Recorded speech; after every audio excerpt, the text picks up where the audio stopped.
Happy holidays, Raider Nation. It is Darth Raider coming at you once again with a preview of our game coming in on Christmas Eve against the Pittsburgh Steelers.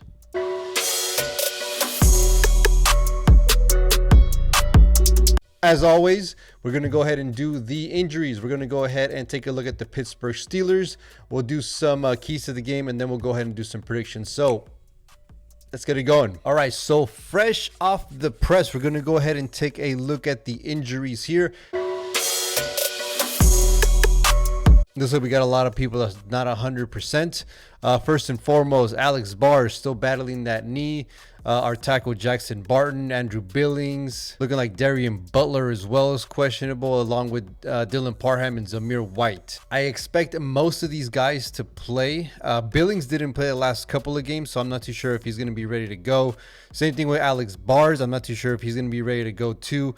And Dylan Parham actually took a nasty little twist in the knee last week as well, so I'm not too sure where he is at right now. Like I said, all these guys are questionable. The only one that's going to be out is going to be Rock Ya-Sin again. Honestly, I don't think Rock Ya-Sin is going to be playing for the rest of the season. It's already week 16. There's only 2 more games left. I'm not too sure if that's something that he wants to go ahead and do. Looking at the Pittsburgh Steelers really quickly, Kenny Pickett actually suffered a concussion last week, but according to doctors and stuff like that, he was full.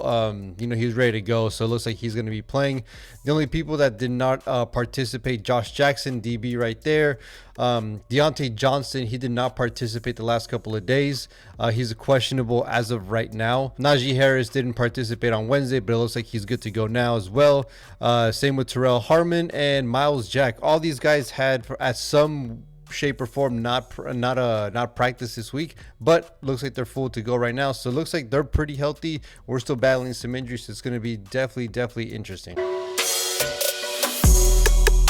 First and foremost, when we're talking about the Pittsburgh Steelers, if you're a Raider fan, if you're a true Raider fan, you know that although there is a rivalry, it's more of a respectable rivalry. Back in the 70s and stuff like that, it seemed that every single year during that decade, it was either going to be them or us going to the Super Bowl. I mean, the most epic, and obviously this is, something that's worth talking about. Some of the most important games, some of those memorable games in NFL history have been with these two. Most notably, obviously, it went on the wrong side of us. The Immaculate Deception. I don't care what the other people call it. I'm going to call it the Immaculate Deception. With Franco Harris. I'm going to take a real quick timeout when it comes to this guy. He did pass away a couple of days ago. I did want to say rest in peace, my man. I know John Billy Piano, our Hall of Fame linebacker, actually had brought Franco Harris into the black hole when we were still in Oakland. So Franco is a honorary black hole member. It's crazy, but it just shows that football is not just about rivalry. It's all about friendships as well. So as you can tell, major respect for, that team, that player and specifically. But I mean, also it's one of those things where it's a little bit near and dear to my heart, just because one of my best friends that had passed away a few years ago, rest in peace, Malcolm.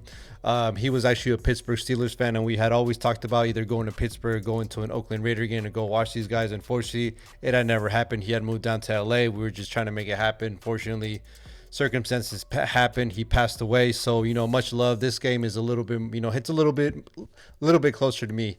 But that being said, enough with the doom and gloom here. Like I mentioned before, this is a rivalry, or respectable rivalry. While we're looking at the all-time records, I'm looking at here, we're actually winning this win-loss series with 17 wins, 13 losses, 0 ties. And I'll be honest with you, I think they did have our number on us back in like the 80s and stuff like that. But ever since I've been a Raider fan, which has been my youth, it kind of seems like no matter how bad or how good or, whatever is going on between both teams, any single time that we play each other, it's a really close game. Really well fought game. So diving a little bit deeper into the Pittsburgh Steelers, unfortunately they do have the same record as we do. They're 6-8 right now.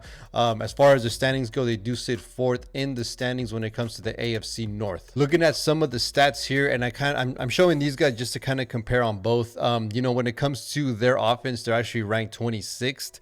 Defense, they're actually ranked 19th right now. 24th in passing, and 18th in rushing. Now, if we wanted to dive in just a little bit deeper into these numbers, so 201 passing yards, like I said, 24th overall, 116 rushing yards per game. That's good for 18th. They only score 17 points per game, almost 18 points per game. That's good for 27th, but they are allowing 22.1, which is good for 13th.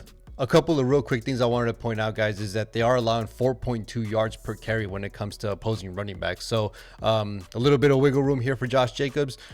I definitely said we're going to be seeing that a lot from him. And when it comes to their pass defense, they're actually ranked 31st and 29th when it comes to like these passing yards. The only thing is that I think that their D line is actually really good with Cam Hayward, TJ Watt, and all those guys. So it's definitely going to be one of those things where as long as the O-line can take care of business, I think we should be okay. As we take a look at some of these notable players, obviously we're going to go ahead and talk about the quarterback. It's going to be Kenny Pickett. Now you look at these numbers and you think, oh, it's not a big deal, but keep in mind that in the beginning of the season, he wasn't really starting. He got the job, I think, midway through the season, but he also got injured. So right now he's sitting on 29th with 17, almost 1,800 yards passing, 4 touchdowns, 8 interceptions with a QBR of 45.2. So definitely has those rookie woes. One of those things where we just got to, get some pressure on him, rattle him a little bit, and, see what happens. One of my favorite players in this league is going to be Najee Harris. He actually sits 9th in attempts. He has 211 attempts, 15th though, and when it comes to rushing yards at 790, 6 touchdowns, and he's averaging 3.7. So just a little bit above average of what a normal running back is supposed to be. Keep in mind, this offense isn't as great as it was before, just because the wide receivers are inconsistent and you have that rookie quarterback. So everything's just falling under Najee Harris. A lot of the defenses are going to have to zero in on him, as well as ours. When it comes to their wide receivers, Deontay Johnson is going to be their leading wide receiver right now with 77 receptions, 745 yards. He doesn't have any touchdowns right now, but he is averaging 9.7 yards per catch. So as I talked about before, some of the woes here is going to be inconsistencies with these wide receivers, as well as a rookie and shuffling quarterback here. And, obviously this offense is, focusing more on that run game. Over to the defense, I did want to, take a little bit of time with the defense. And another guy that I'm actually very fond of is going to be Minkah Fitzpatrick. When he was a free agent, I actually wanted us to get him, but he just was costing just way too much money. I think that they did trade him, and I believe it was the contract and the fact that they traded the Dolphins like damn near like 2 first-round picks or something like that. So, I mean, it is what it is. Dude's super good. Got 4 picks. 9 pass deflections, 45 tackles. So as you can see, guys all over the ball. Pause. He's always someone to look after. Their most notable pass rusher is going to be TJ Watt. I believe he was the defensive MVP last year. I can't remember right now, but he's got 19 tackles. He's got 4 sacks, 1 forced fumble, and 2 picks. Numbers aren't that great, but keep in mind, like I said, he was injured. I think he tore his pec like the first or second game of the season. So he's been out. I think he just came back like maybe 1 or 2 games ago. So that's some guy that we're going to definitely have to keep an eye on for sure. All right, guys. So we took a look at the Steelers. Now we're going to go ahead and talk about some keys to the game.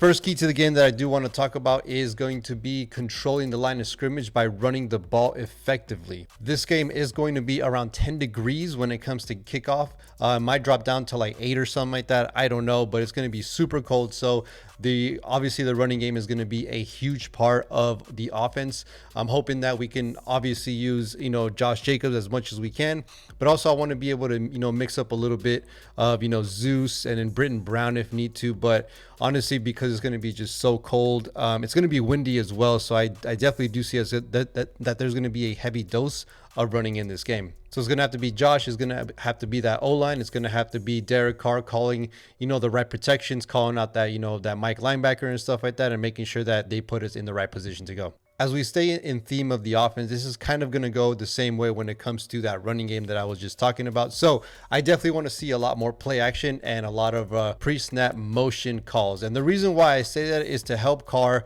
identify the coverages, make some pre-snap decisions to put the team in the right position to win. So I'm hoping these guys actually did their homework. It was a short week. I'm hoping this game plan that is installed with Josh McDaniels is going to be a good one.